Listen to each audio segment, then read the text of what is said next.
하나님, 이스라엘 안에서 이런 불의한 일이 벌어지고 있는데 왜 하나님은 아무런 조치도 취하지 않으세요?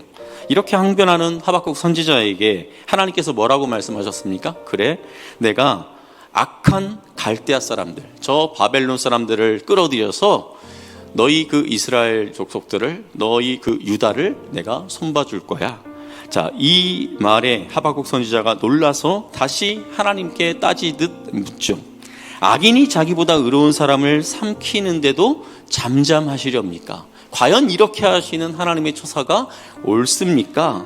자, 이렇게 묻는 그 하박국에게 하나님께서 하박국 선지자에게 뭐라고 말씀하고 있습니까? 너는 이 묵시를 기록하여 판에 명백하게 새기라. 그렇게 말씀하고 있습니다. 뭔가 환상처럼 보여주시는 것이 있었던 것 같아요. 그런 하나님이 보여주시는 비전을 판에 글로써 명백하게 새기는데 달려가면서도 읽을 수 있을 정도로 그렇게 하라는 것입니다. 하박국 선지자가 판에 새겨서 사람들에게 알려줄 그 하나님의 묵시가 당장 이루어지는 것은 아니지만 이루어질 때가 분명히 있다라는 것입니다.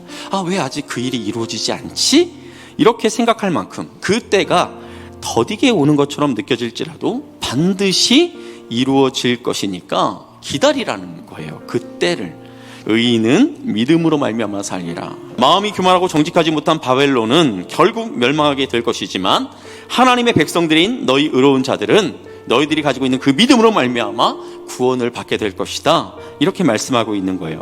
하나님께서 이스라엘 백성들에게 성실하고 한결같이 대해 주신 것처럼 하나님의 백성인 이스라엘 백성들도 하나님 앞에서 하나님의 언약을 붙들고 성실하고 또 상황에 따라 흔들리지 말고 한결같이 그렇게 살아야 한다는 것입니다. 사실 우리도 이 세상을 살면서 우리가 그런 유혹을 받을 때가 있어요. 갈대아 사람들처럼 그냥 살고 싶은 그러한 유혹을 받을 때가 얼마나 많은지 모릅니다. 자, 그런데 우리 하나님은 당신의 자녀들인 우리를 향해서 뭐라고 말씀하고 있는 거예요? 세상 사람들의 저 교만하고 거짓된 삶에 흔들리지 말고 성실하게, 그리고 하나님께서 행하실 일을 신뢰하면서 믿음으로 살라. 이렇게 우리를 향하여 말씀하신다라는 거예요.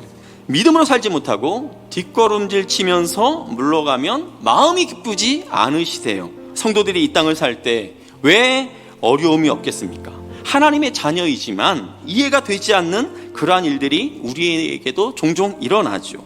자, 그때 우리의 믿음이 작동해야 한다라는 거예요. 이 땅을 살면서도 신실하신 하나님이 나를 위해 항상 일하고 계시다라는 것, 그리고 그 하나님은 나에게 은혜와 사랑을 베풀어 주시는 분이시라는 것을 우리가 순간순간 기억하면서 어떤 상황에도 상관없이 하나님을 바라보는 것, 그리고 그 하나님을 의지하며 걸어가는 것, 이 모든 것이 우리의 믿음인 거예요. 하나님은 우리가 하나님의 자녀로서 영원한 생명을 누리기를 원하세요. 우리에게 영원한 생명을 주실 거예요. 그런데 우리가 이 땅을 살아가는 동안 하나님의 자녀다운 모습을 갖추기를 원하신다는 거예요. 우리가 이 세상을 살다 보면 여러 가지 어려움, 환난 가운데 놓였을 때 우리가 실수할 수 있죠. 때로는 실패할 수가 있죠. 실수할 수 있지만 우리의 마음 가운데는 어떤 생각이 있어야 하는 겁니까? 언제나 성실하신 하나님이 나의 삶을 붙들어 주시고 일으켜 주실 것을